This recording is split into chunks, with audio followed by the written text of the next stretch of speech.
শুরু হচ্ছে আজকের গল্প আমার ঠাম্মি, কলমে মাধবী ভট্টাচার্য। ঠাম্মির ঘরটা দোতলার পূব দিকে, সব থেকে বড় আর ভালো ঘর। প্রচুর আলো হাওয়া খেলে। ঘরের এক কোণে গৃহদেবতা বাসুদেবের আসন, অন্য কোণে ঠাম্মির বিছানা। দাদু মারা যাবার পর থেকেই ঠাম্মি ওই ঘরে আশ্রয় নিয়েছেন। ঘরটাতে ঢুকলেই ফুল আর চন্দনের গন্ধে মন ভরে যায়, পবিত্র এক অনুভূতি হয়।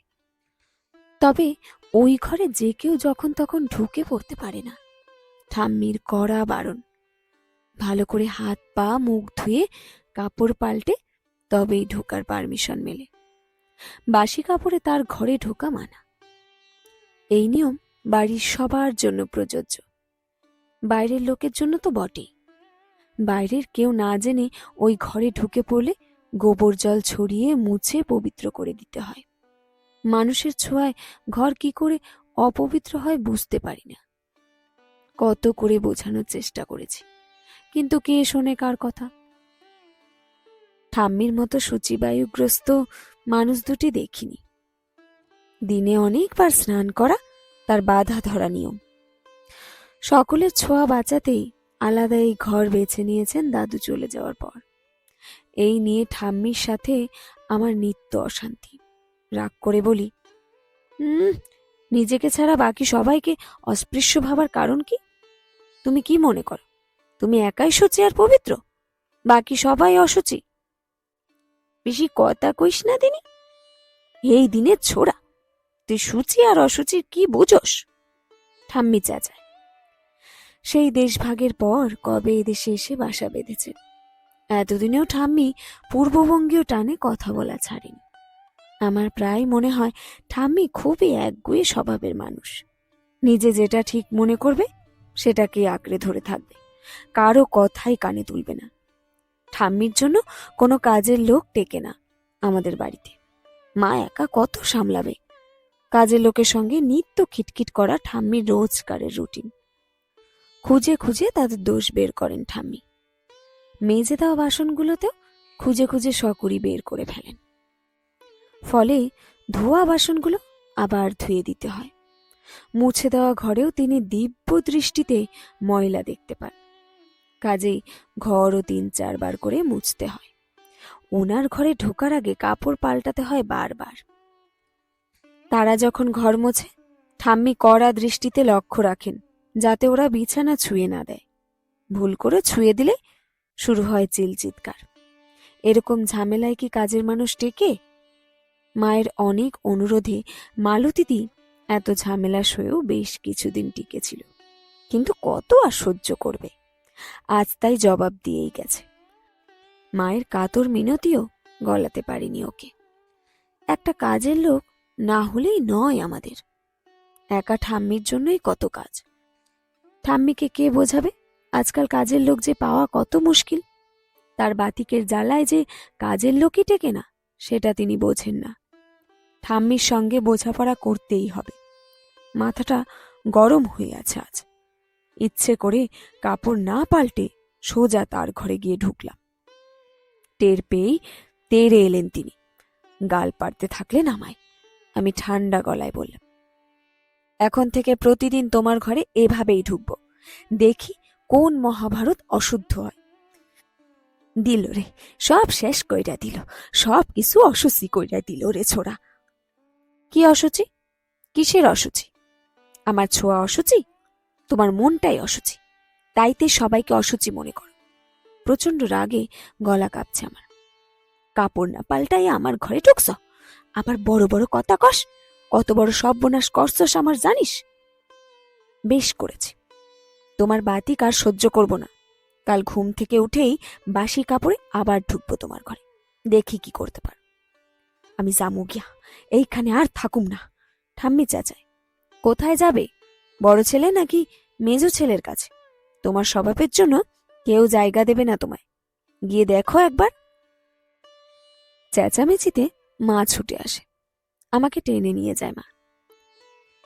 কেন বুড়ো মানুষটার সাথে এরকম করিস? কেন করব না? ঠাম্মি বুঝুক, জামা কাপড় না পাল্টে তার ঘরে ঢুকলে মহাভারত অশুদ্ধ হয়ে যায় না। কি দরকার বলতো, ছেড়ে দে না তাকে তার মতো।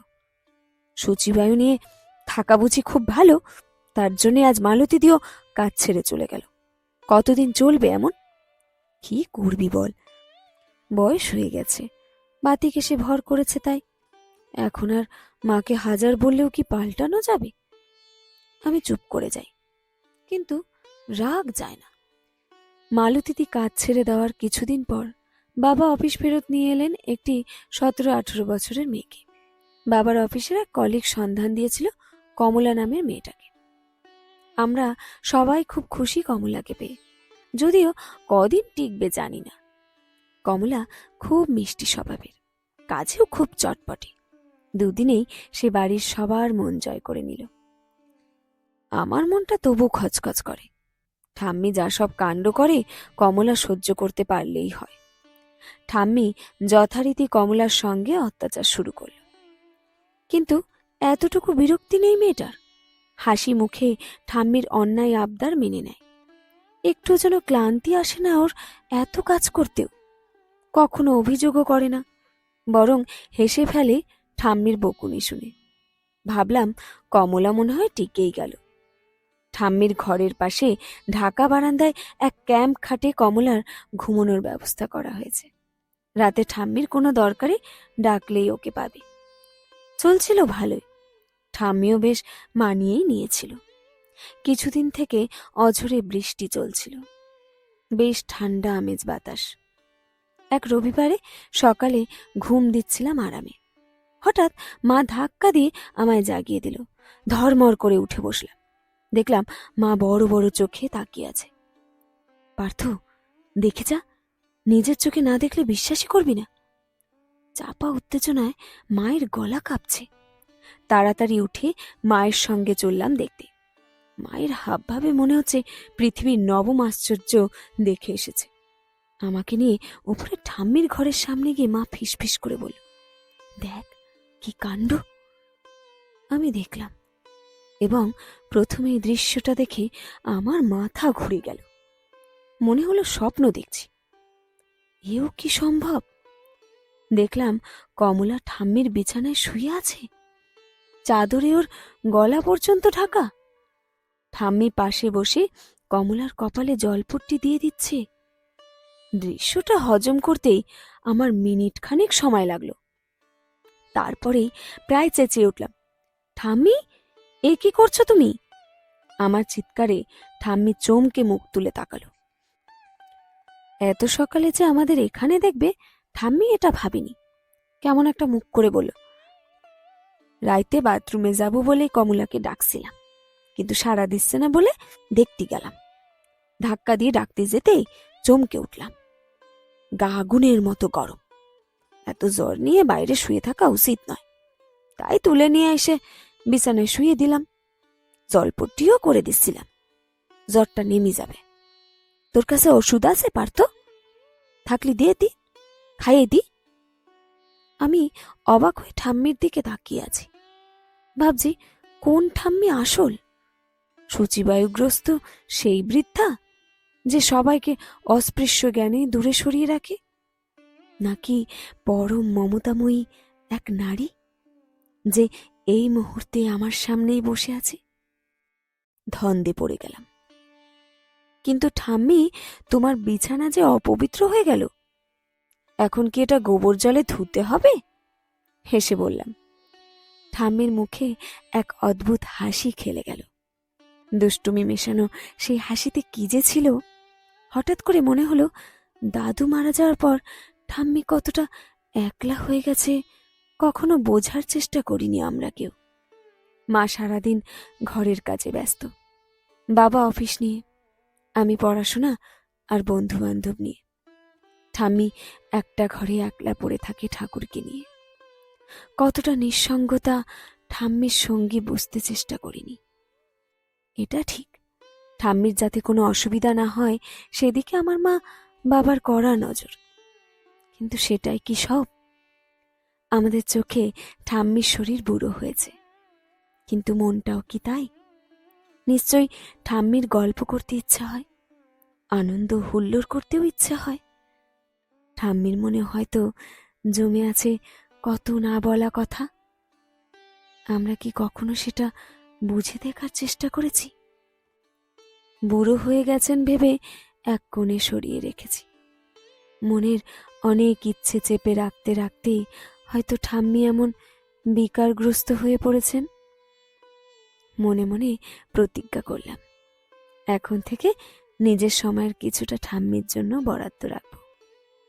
অনেক গল্প করব, ঠাম্মির মনের কথাগুলো জেনে নেওয়ার চেষ্টা করব। মনে মনে হেসে জড়িয়ে ধরলাম ঠাম্মিকে। লোলচর্ম শিরা বের হয়ে থাকা একখানা হাত সস্নেহে আমার মাথা স্পর্শ করল। সেই হাতের ছোঁয়ায় বিদ্যুৎ তরঙ্গের মতো আমার শরীরে খেলে যাচ্ছিল ভালোবাসা, স্নেহ, মমতা, আরো কত কি।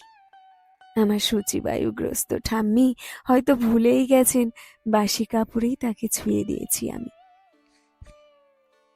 শেষ হলো আজকের গল্প, আমার ঠাম্মি। কলমে মাধবী ভট্টাচার্য।